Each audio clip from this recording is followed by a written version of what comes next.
অধিকার ও কল্যাণের পক্ষে কাজ করতে বদ্ধপরিকর। জাতীয় নাগরিক পার্টি নেতৃবৃন্দ, শ্রমিক ভাই বোনেরা এবং উপস্থিত সবাইকে সালাম ও শুভেচ্ছা। আজ আমরা শ্রদ্ধার সঙ্গে স্মরণ করছি জুলাই অভ্যুত্থানে সেই সব শহীদ ও আহত শ্রমিক ভাই বোনদের, যারা ফেসিবাদ ও সমাজের চলমান বৈষম্যের বিরুদ্ধে সংগ্রামী জীবন উৎসর্গ করেছেন। জুলাই গণ অভ্যুত্থানে শ্রমিক অংশগ্রহণ ও আত্মত্যাগ অনস্বীকার্য। তাদের আত্মত্যাগ আমাদের প্রেরণা। যে আশা আকাঙ্ক্ষা থেকে শ্রমজীবী জনগণ সংগ্রামে অংশগ্রহণ করেছে, সেই আকাঙ্ক্ষাকে বাস্তবে রূপ দিতে আমরা শ্রমজীবী জনগণ একটি নতুন শ্রমিক সংগঠনের প্রয়োজন অনুভব করছি। ঔপনিবেশিক কাল থেকে আমাদের শ্রমিক সমাজ তাদের মৌলিক অধিকার নিয়ে লড়াই করে যাচ্ছে। বাংলাদেশের স্বাধীনতার ৫৪ বছর পরেও শ্রমিকদের মৌলিক অধিকার এখনো নিশ্চিত হয়নি। তারা এখনো ন্যায্য মজুরি, নিরাপদ কর্মপরিবেশ ও সামাজিক সুরক্ষার জন্য লড়াই করে যাচ্ছে।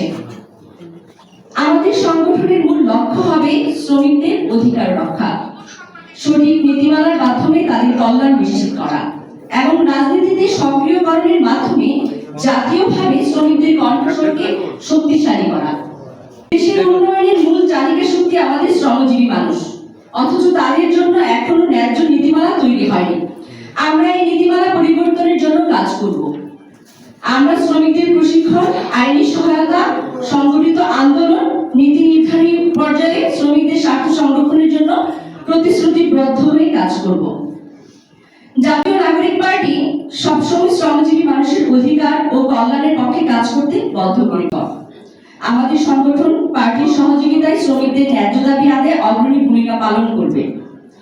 শ্রমিক সুসংগঠিত করতে আমরা আজ একটি কোঅর্ডিনেশন কমিটি ঘোষণা করছি, যা সারা দেশে সংগঠনকে শক্তিশালী করবে এবং শ্রমিকদের স্বার্থে কাজ করবে। আমাদের এই লড়াই কেবল শুরু। শ্রমিকদের অধিকার আদায় ও কল্যাণ নিশ্চিত করতে আমরা অগ্রসর হব। জাতীয় নাগরিক পার্টির নীতির সাথে সমন্বয় করে আমরা একটি সুসংগঠিত শ্রমিক সংগঠন গড়ে তুলব। আপনারা আমাদের পাশে থাকবেন, সমর্থন করবেন এবং শ্রমিকদের কণ্ঠস্বর তুলে ধরবেন, এই প্রত্যাশা ব্যক্ত করছি। সবাইকে আবারও সালাম এবং শুভেচ্ছা। সবাইকে ধন্যবাদ।